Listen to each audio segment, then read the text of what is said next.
शहर की लुगाई गांव को आई। मधु शहर में रहने वाली पढ़ी लिखी मॉडर्न लड़की है। वो और पवन साथ कॉलेज में पढ़ते थे। धीरे धीरे उन दोनों में प्यार हो गया। पर पवन गांव में रहने वाला एक साधारण सा लड़का है। मधु के पिता हमेशा उसे ये बात कहकर ताना देते हैं। तुम वहां गांव में कैसे एडजस्ट करोगी? शादी करके तुम गांव तो चली जाओगी, पर अपनी सारी मॉडर्न सोच और चीजें यहाँ शहर में ही रख कर जाना। ये सुनकर मधु को बहुत गुस्सा आता है। तो क्या हुआ अगर वो लोग गांव के हैं? मैं वहां जाकर उस घर को बिल्कुल शहर की तरह बना दूंगी। शाम होते ही मधु पवन को वीडियो कॉल करती है। अच्छा हुआ तुमने वीडियो कॉल कर लिया। हाँ, मैं तुम्हें आज अपनी माँ से मिलाता हूँ। अरे बिट्टू, क्या कर रहा है? ये क्या है? दूर करना इस टुनटुने को। जाने कौन दिख रहा है इसमें तो। अरे माँ, आपकी बहू का वीडियो कॉल है। आप इसमें अपनी बहू से आमने सामने बात कर सकती हैं। नमस्ते माँ जी, कैसी हैं आप? अरे जका, ये बहू ने अपने कान में क्या लगाया है?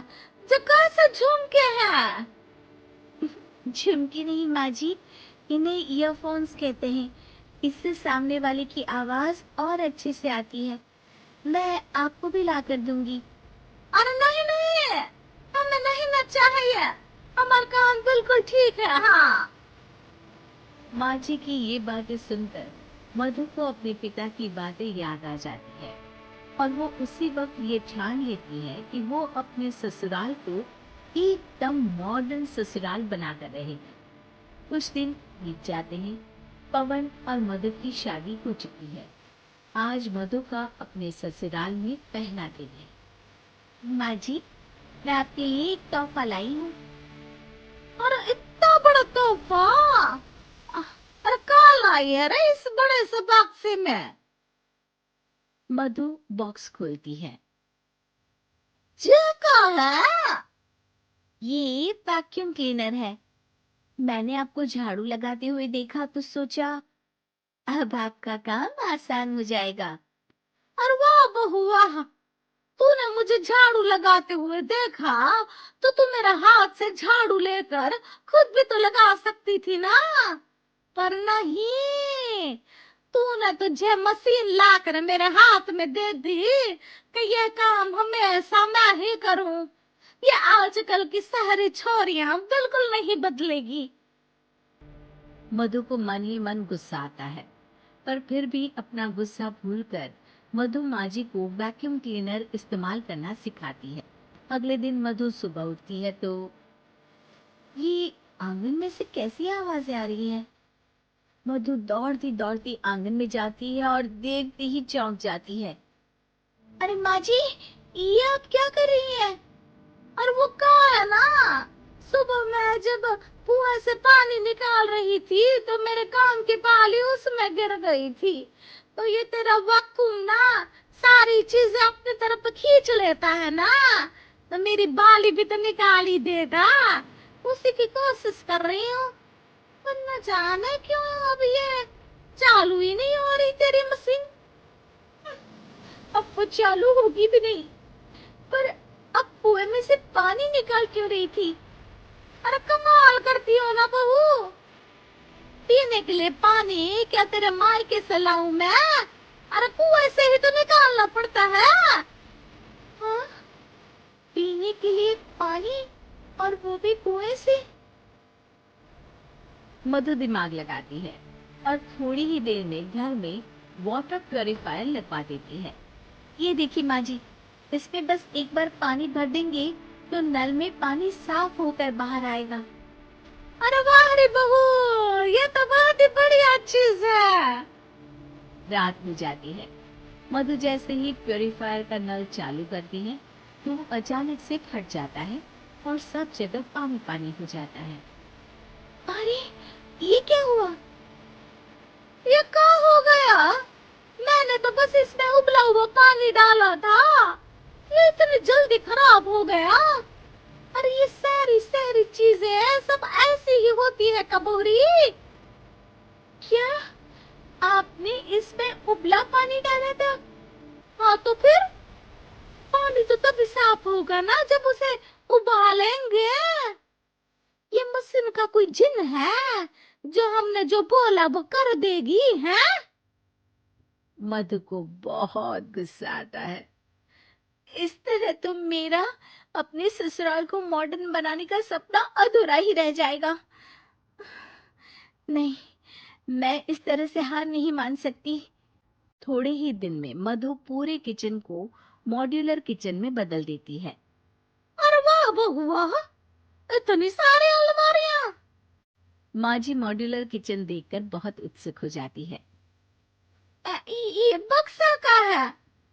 बहू ने शायद गलती से इसे यहाँ रसोई में रख दिया है, पर है तो ये बहुत ही बढ़िया।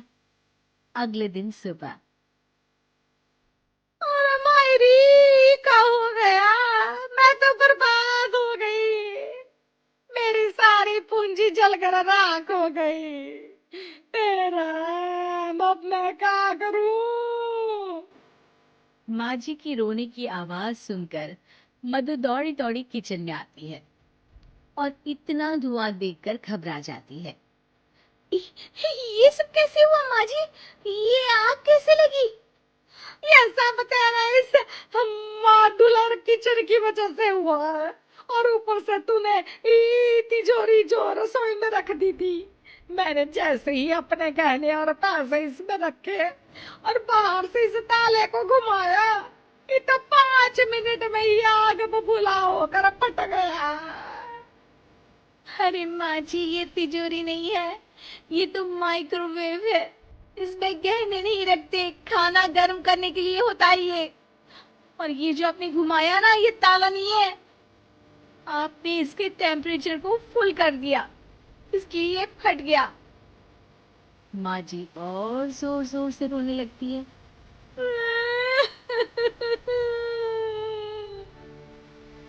मधु सर पीट लेती है और कसम खाती है कि अब ससुराल को मॉडर्न बनाने की कोई कोशिश नहीं करेगी। मुझे माफ कर दीजिए माँ जी, आप जैसी हैं वैसी ही ठीक है। मधु को अपने पिता की कही बात याद आ जाती है और मधु वापस घर और किचन को पहले जैसा ही कर देती है। किचन फैमिली से ताल्लुक रखने वाली शिखा को लड़के वाले देखने आने वाले होते हैं। पता है शिखा, ये लड़का बहुत ही अच्छा है। अगर ये हाँ बोल देना तो सोच की बन गई तेरी किस्मत। वाह जी वाह, लड़की ने हाँ कर दी तो किस्मत, और ना कर दी तो जाने दोगी ना दोस्तों के साथ ऋषिकेश? बोलो माँ। अरे कुछ तो शर्म कर लड़की, जब देखो तब ढूंढना। अरे तेरी उम्र में तो मेरे बच्चे हो गए थे। तभी अभी अपने परिवार के साथ आ जाता है। वो शिखा की ओर देखता ही नहीं है, जबकि शिखा उसे घूर रही होती है। अरे शिखा, अभी को घर दिखाओ। अरे नहीं नहीं आंटी। अरे जाओ ना, घर देख कर आओ, शिखा से बात भी कर लेना और समझ भी लो एक दूसरे को। शिखा, जिसे पहले भी कई लड़के देख कर जा चुके थे, उसके लिए ये बड़ी बात नहीं थी। ये टेरेस है, यहाँ से शहर का सबसे अच्छा व्यू दिखता है। मुझे व्यू देखने का बड़ा शौक है। देखो, मैं तुमसे शादी नहीं कर सकता। शिखा अभी की तरफ देखने लगती है। अब मैं किसी और से प्यार करता हूँ। माँ नहीं मान रही है, इसलिए रोज एक लड़की दिखाने ले जाती है। देखो तुम मना कर देना। हेलो मिस्टर आशिक, मैं क्यों मना कर दूं? तुम्हारी प्रॉब्लम है, तुम मना कर दो। और हाँ, थोड़ा जल्दी कर देना, कल मुझे दोस्तों के साथ जाना है कहीं। देखो मैं मना करूंगा तो माँ को शक हो जाएगा। अरे तो मैं क्या करूं? तुम्हें टाइम खराब कर दिया। दोनों नीचे आते हैं, जहाँ अभी का मुंह लटका होता है। हाँ बेटा, कैसा लगा घर? हाँ, मुझे अभी पसंद नहीं है, मैं इससे शादी नहीं कर सकती हूँ। ये कैसी बात कर रही हो बेटी? वो ठीक कह रही है आंटी, मैं भी इससे शादी नहीं कर सकता। सभी चले जाते हैं। माँ, उसका कहीं और प्यार व्यार चल रहा था, बोला कि मना कर दो, तो मैंने मना कर दिया। झूठ बोल रही है तू, मुझे तो लगता है कि तेरा ही कहीं। तौबा तौबा माँ, कैसी बात कर रही हो? अब जल्दी से मैं चली पैकिंग करने। वहीं अभी के घर की माँ। देखा, उस लड़की ने खुद ही मना कर दिया। अरे मेरी तो किस्मत ही खराब है। जिस लड़की के पीछे तू लगा है वो जानता भी है कैसी है। बेटा वो तेरे साथ तेरे पैसों के लिए है सिर्फ, तू समझ नहीं रहा। शिखा जैसी लड़कियां जिस घर की बहू बनेगी उजाला करेगी घर में। लेकिन माँ रिमी भी अच्छी लड़की है, एक बार मेरे कहने पर मिल तो लो उससे। ये आना कल। अभी खुश हो जाता है और अगले दिन रिमी को लेकर माँ के पास पहुँचता है। पता है रिमी, कल माँ फिर एक लड़की को दिखाने ले गई थी। मैंने तो उस लड़की से साफ कह दिया कि मैं किसी और से प्यार करता हूँ।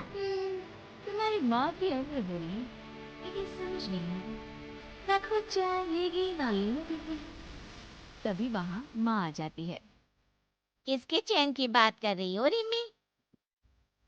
अभी मुझे सिर्फ पानी ला दोगी प्लीज, मैं तब तक आंटी से बात करती हूँ।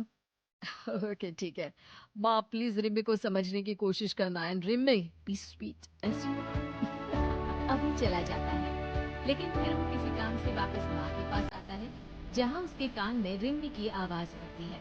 देख बुढ़िया, तुझे सास बनवाने का मुझे कोई शौक नहीं है, लेकिन कल क्या तेरे बेटे से मोटी पार्टी को समझ में नहीं आ रही है। तभी वहाँ अभी आ जाता है। ये कैसे बात कर रही है तू मेरी माँ से? चिल्लाओ मत, मैं किसी की ऊंची आवाज नहीं सुन सकती। माँ, आप इस लड़की के बारे में सच बोल रही थी। इधर जाओ मेरे घर से। रिमी के जाने के बाद माँ, मैं इसे बहुत अच्छी लड़की समझता था। कोई बात नहीं बेटा, परेशान ना हो, तू जा कहीं घूम कर आ। अब क्या, एक और शिखा निकली ऋषिकेश के लिए, तो अभी भी वहीं आ जाता है और दोनों का आमना सामना हो जाता है। अरे तुम यहाँ, क्या बात है, कहाँ है तुम्हारी वो दोस्त? वो तो वही है, मैं तो बस अकेला ही आ गया। ओ, तो तुम हमारे ग्रुप के साथ आ जाओ ना, अगर तुम्हारी वाली को बुरा ना लगे तो। अभी तो अब शिखा के मुंह से ये बात पसंद तो नहीं आती है, लेकिन बेचारा कहता भी तो क्या। अब क्या, शिखा के साथ बिताए 2 दिन में ही अभी तो उससे प्यार हो जाता है। तुम कितना रसीला गाना गाती हो। वैसे तुम भी कम अच्छा नहीं गाती। हाँ, कॉलेज में स्टेज पर गाता था। मानी से तुमको प्यार भी हुआ होगा, वैसे तुम बहुत डेडिकेटेड हो। देखो, मैं वो सोचती में नहीं हूँ। और अभी शिखा को सारी बात बता देता है। अरे ये क्या बात हुई, ऐसे तो फिर मैं ही अच्छी रही जो इन सब चक्करों में पड़ी ही नहीं। हाँ, ये तो है। तुम तो अच्छी हो ही। तो क्या मैं घर आकर बात कर सकता हूँ तुम्हारी मम्मी से हमारी शादी की? शिखा को भी अभी पसंद आ गया था, वो शर्मा जाती है। घर आकर अभी माँ से सारी बात करता है और शाम को सभी शिखा के घर जाते हैं, जहाँ दोनों की शादी तय हो जाती है।